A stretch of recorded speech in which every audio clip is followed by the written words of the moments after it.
जितनी कठिन परीक्षा होगी उतनी बड़ी सफलता होगी। हेलो दोस्तों, नमस्कार। स्वागत है आपका अपने YouTube चैनल अरविंद गुरुजी एजुकेशन में। आज हम बात करेंगे इस जो पहले हमने एक लाइन कही, इस बात की पुष्टि करेंगे एक कहानी से। एक गांव में बहुत भयंकर बाढ़ आई। गांव के कई घर गिर गए, बहुत फसलें बर्बाद हो गई। और जब बाढ़ खत्म हुई कई महीने बाद तो खूब भयंकर धूप हुई। और जब धूप खत्म हुई तो भयंकर सर्दी हुई।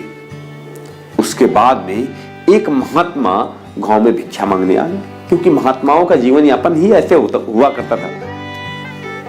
तो गांव के लोग बड़े नाराज कि आपको क्या है, आप तो मांगने चले आए, आप तो भगवान के एजेंट हो डायरेक्ट। हमारे हिसाब से कुछ होता है क्या? जब हमने ये फसल बोई तो बाढ़ आ गई, दूसरी फसल बोई तो गर्मी आ गई, फिर तीसरी फसल बोई तो सर्दी आ गई। अब इतनी ऊट पटांग तरह से सीजन चलेंगे, जब हमारे यहाँ पैदा नहीं होगा तो हम आपको देंगे कहां से? तो महात्मा जी ने कहा, अरे आप परेशान क्यों हो? वो ईश्वर जो कर रहा है वो सब अच्छे के लिए कर रहा है। लेकिन ऐसे कैसे ईश्वर कर रहा है? ईश्वर को खेत जोतना पड़ता है क्या? खेत तो हमें जोतना पड़ता है, फसल हमें उगानी पड़ती है, तब तो हम आपको भिक्षा देंगे। तो उस महात्मा ने कहा, क्या आपके हिसाब से अगर सारे मौसम चले तो क्या आप अच्छी फसल पैदा कर लेंगे? क्या बिल्कुल पैदा कर लेंगे। तो हम उस महात्मा ने कहा, बिल्कुल हम ईश्वर से प्रार्थना करेंगे कि कम से कम एक सीजन आपके हिसाब से मौसम चले। तो उसने कहा, ऐसा करवा दीजिए, हम सर्वाधिक फसल पैदा करेंगे। पहुंचे हुए महात्मा थे, हो सकता भगवान का ही रूप रहे हो। उन्होंने ईश्वर से प्रार्थना करी, हे ईश्वर, इन किसानों के हिसाब से एक साल की फसलें इन किसानों के हिसाब से करवा दीजिए। ईश्वर ने कहा, तथा। महात्मा जी वापस लौट के आए दोबारा गांव में। उन्होंने कहा, अब जो आप लोग चाहोगे उसी हिसाब से होगा। जो गांव का मुखिया हो वो निर्धारित करे कि कब गर्मी होनी है, कब सर्दी होनी है, कब धूप निकलनी है, कब बारिश होनी है। वैसा ही होगा। गांव वाले बड़े खुश कि अब तो कोई दिक्कत नहीं है, जब चाहेंगे तब पानी बरसाएंगे, जब चाहेंगे तब धूप निकालेंगे। वैसा ही हुआ। गांव का एक आदमी नियुक्त किया गया कि इसके हिसाब से सारा कुछ चलेगा।